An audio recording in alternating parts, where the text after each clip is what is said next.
नमस्कार मित्रांनो, आज आयताची परिमिती क्षेत्रफळ यावरचा महत्वाचा प्रश्न समोर घेऊन आलेलो आहे। या प्रश्नामध्ये मुलांचा वेळ वाया जातो आणि अचूक सुद्धा उत्तर लवकर येत नाही मुलांना। प्रश्न काय आहे पहा, एका आयताची लांबी रुंदीच्या दुप्पट आहे, त्या आयताचे क्षेत्रफळ 648 चौमी आहे, तर त्या आयताची परिमिती किती? मित्रांनो, असा प्रश्न आला की मुलांच्या लक्षात येत नाही की लवकर उत्तर कसं काढायचं। या प्रश्नाचं उत्तर काढणं खूप सोपं आहे। जेव्हा लांबी रुंदीच्या दुप्पट असेल, तिप्पट असेल, चौपट असेल, तेव्हा साधी गोष्ट करायची, सगळ्यात अगोदर मित्रांनो रुंदी काढून घ्या। सगळ्यात अगोदर रुंदी काढून घ्या, मग रुंदी कशी काढायची? अशा गणिताची टेक्निक साधी वापरा मित्रांनो।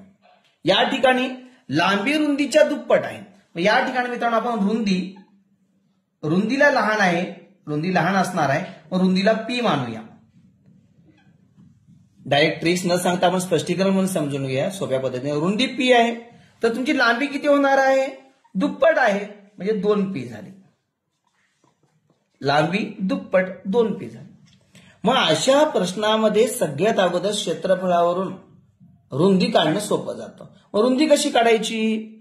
लांबी दुप्पट असल्यामुळं जे क्षेत्रफळ आहे ना मित्रांनो, त्याला 2 न भागायचं। बघा, लांबी दुप्पट असली की 2 न भागा, लांबी तिप्पट असली की 3 न भागा। पण रुंदी काढताना काय करायचं? साधी बघा, क्षेत्रफळावरून रुंदी काढताना साधा नियम बघा मित्रांनो, साधा वर्गमूळ काढायचं चिन्ह, त्याच्यामध्ये क्षेत्रफळ लिहा 648। दुप्पट असल्यामुळे 2 न भागा, दुप्पट असल्यामुळे 2 न भागायचं। मग आता 648 ला आपण जर 2 न भागलं बघा, 2 6, 2 4, 2 8, वर्गमुळात 324, म्हणजे रुंदी किती आहे मित्रांनो? वर्गमुळात 324।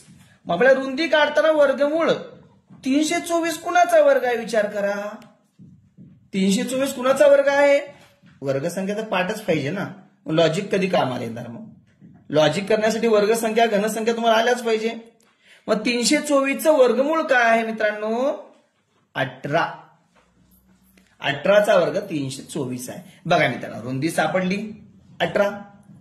आता लांबी काढणं तर सोपं झालं, कारण आपली लांबी ही रुंदीच्या दुप्पट आहे। रुंदी 18 तर लांबी झाली मित्रांनो 36। 18 दोन्ही 36। लांबी भेटली, रुंदी तर आपल्याला भेटलेलीच आहे 18। आपल्याला विचारली परिमिती। परिमिती म्हणजे बाहेरील बाजूंची बेरीज, आयताची परिमिती आहे। मग आयताची परिमिती कशी काढतात? लांबी आणि रुंदीची बेरीज करायची आणि त्याची दुप्पट करायची।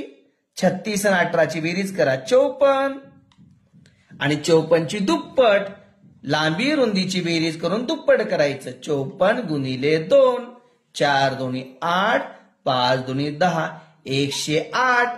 या ठिकाणी मीटर आहे, त्याच्यामुळे या ठिकाणी मीटरच येणार। तिथं जर 4 सेमी असतं तिथं सेमी आलं असतं। 108 मीटर आपली परिमिती आली, आणि ती पण अचूक। बघा मित्रांनो, पर्यायाचा वापर करायची काही गरज पडली का? वेळ पण जाणार नाही, फक्त समजून घेतलं पाहिजे। दुप्पट असली की दिलेल्या क्षेत्रफळाला 2 न भागा आणि त्याचं वर्गमूळ काढा। तिप्पट असेल तर 3 न भागा आणि त्याचं वर्गमूळ काढा। 18 वर्गमूळ आलं, रुंदी 18 आली। लांबी दुप्पट असल्यामुळे 36 झाली। परिमिती सांगितली, लांबी रुंदीची बेरीज करा आणि त्याची दुप्पट करा, आयताची परिमिती निघते 108 मीटर। मित्रांनो, अचूक उत्तर आलेलं आहे। तुम्हाला आजचा व्हिडिओ कसा वाटला कमेंट बॉक्समध्ये नक्की कळवा। अशा सोप्या सोप्या पद्धती युट्यूबवर विजयकुमार नरवणे सर या चॅनलवर पहा। धन्यवाद।